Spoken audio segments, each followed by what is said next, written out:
Welcome to Piper Jane's 3-month video. It is absolutely crazy how fast she's growing. If I didn't have it all recorded in pictures, I seriously might not believe it. In this video, I'll be shooting in a few different lighting situations. Window light, and also another one of my all-time favorite light sources that you can find in every home. And we're even gonna head outside for a little bit too. Hi, Peanut. I just want to put out there that no babies were harmed in the filming of this video. But I will say that Mark and I go to extreme lengths to get Piper to pay attention to us, even if we sound or look absolutely ridiculous. I can't believe some of this is actually caught on video. Hi. Hi, Peanut.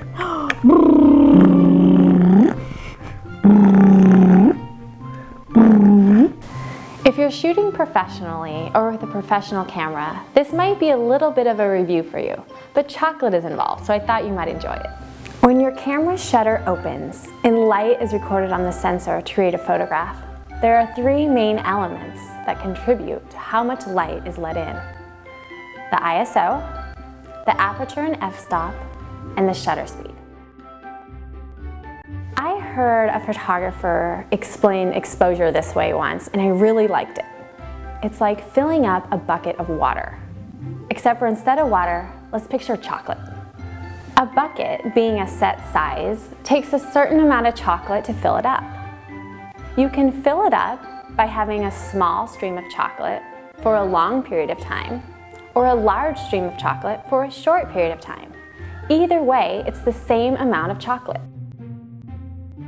In photography, chocolate symbolizes the light.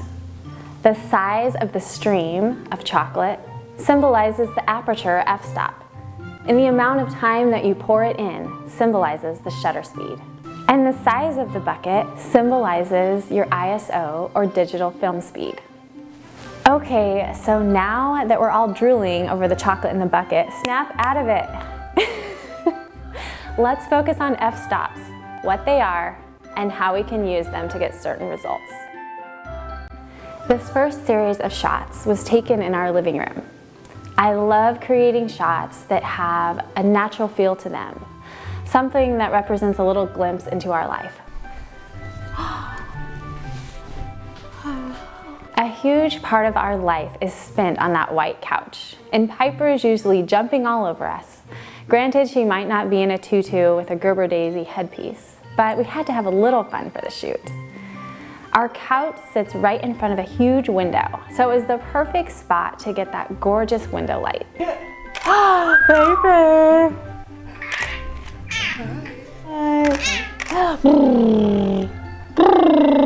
Whoa, you're falling! You're falling down!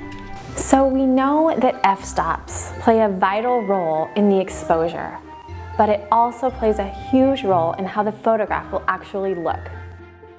The f-stop controls how much of a subject will be in focus. The larger the stream of chocolate, or aperture, the smaller the range of focus, or depth of field, and vice versa. How close you are to your subject and how close your subject is to the background will also affect your depth of field and range of focus. Right there. For sure. Peanut.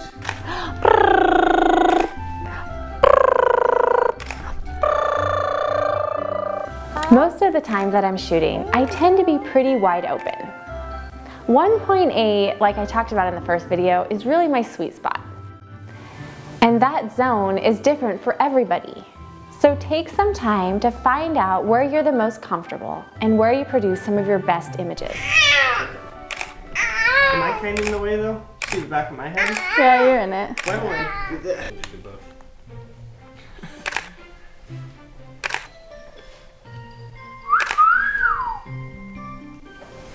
Shooting at 1.8 for this first series of shots really allowed me to soften any background clutter. And I of course wanted Mark to be a part of it, but I really wanted Piper to shine. 1.8 allowed me to do just that. Uno! Yes! Nice! And boom! Hi, little girl! Yeah. I decided to use the beanbag for this next series of shots that I also used in her newborn shoot. It was the perfect way to pose her because she can't quite sit up yet, but she still loves to wiggle and roll around. It was the perfect way to steady her for the photo. Good. Are you looking right in the other camera? Good. One reason I love using a beanbag is you can move it anywhere. In this case, I moved it as close to the window as I could because I wanted to get the most intense light, but also the closer you move to your light source, the more evenly it will skim across her.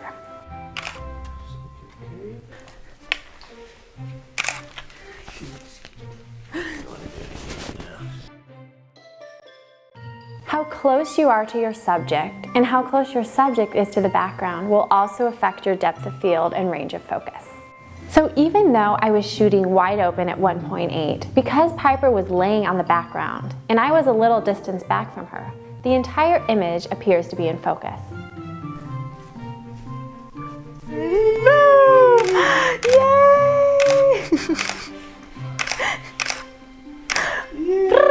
Oh, Peanut, what are you in there, little girl? As you pull away from your subject, even at 1.8, your depth of field becomes larger. One of my favorite all-time places to shoot inside is in a doorway, with the door open, of course.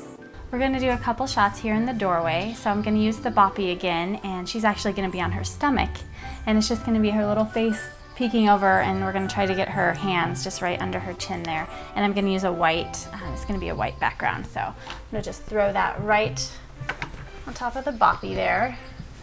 The quality of light that comes in the doorway is just so beautiful and crisp. The bright outdoors lights up the face just perfectly and it has no harsh shadows. Doorways are really great because they usually let in more light than a window. For these next shots, I set up a little impromptu studio in my doorway. I used the ottoman from my couch. I used my boppy to pose Piper on, and I put a white blanket over it, and Mark held up a black blanket behind her that was the background. Hi, oh my goodness. Look at you, girl. She just sits. I think this setup turned out so nice. It was the perfect place to get a really nice close-up of Piper. That's one thing when I'm shooting babies. I always want to get in close. Their little features are so cute, you really just can't go wrong.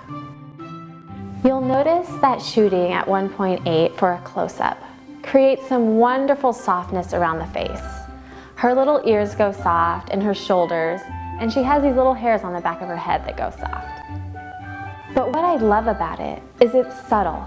It's one of those things that captivates you. And you might not know why, but you just want to keep looking. So much of a person's life or a person's story is in their eyes. When I focus on the eyes at 1.8, the rest of their face softens and their eyes pop out, and there's such a radiance and there's so much life, and it allows me to really capture the essence of a person. For this last series of shots, we headed outside for a little fresh air and some shade. It is amazing what a change of scenery will do for a shoot, especially when you're photographing a baby. Piper loves being outside. It could take a shoot from what seems to be going downhill to making it a lot more fun. There it is, right there. Nice.